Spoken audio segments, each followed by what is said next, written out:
But anyway, time now for the fascist wing of the Conservative Party, Bruce, who are trying to stop the less academically promising from blighting their lives with debt. Yes, so what the Institute for Fiscal Studies have found that 1 in 5 students would be better off if they skipped higher education and went on to apprenticeships or other jobs. Now, it's interesting because I was up in Dundee recently and I'd spoken to a cousin of mine whose young son's staying on for the last year of secondary school. Yeah. He'd seen his elder brother go to university and see the debt that he had, and he does not want to do that. He wants to just get into a job and all this kind of thing. Good for him.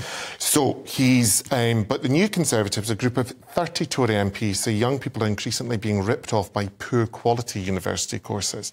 And a lot of people, they seem to think a lot of young people are going just to have a jolly. They're just mucking about and being paid for by mum or dad or loans or whatever. Yeah. But they're coming out in huge amounts of debt. And they don't always, they often have quite low self-reported levels of happiness and, you know, it's a disappointment to them as well. I mean, I think that's the thing. For a few months that might be fun, but 3 years of vaping. Of vaping and sensing that your debt is mounting up. Vaping and shoplifting. And you're kind of endlessly swirling in the same pool of friends. I mean, I was very lucky. I went to university, got a grant, you know, and I studied law, and I knew fairly early on I wasn't going to be a lawyer, but I just saw it out, and I did kind of do that. I am a hypocrite in that respect. Right. But I wouldn't recommend it to anyone now who wanted to come out with 100 grand's worth of debt for that experience. It absolutely wasn't worth it for that.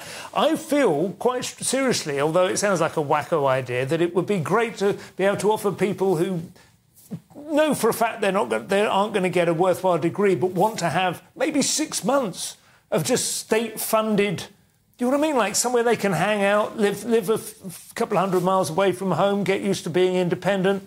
Yeah, do a load. There used to be the military service for that. Well, yeah, but you want basically you want to be able to go to parties, don't you? Have a larger pool of friends, you know, have some kind of scheduled activities that you know give you some superficial impression of progress, but in reality, it's really just a kind of an intermediary stage between school and work. I don't think there's any shame in that. But 3 years of a degree in hairdressing, you know what I mean? It's just when you could learn it on the job. Hairdressing is useful, but it was about prospects of jobs, and 62 universities apparently can't even fulfill that. Yeah. But there was also this question of the university life and experience being independent away from the parents. But now with the indoctrination, they're not even getting that. No, that's true. And also they're always on the phone anyway.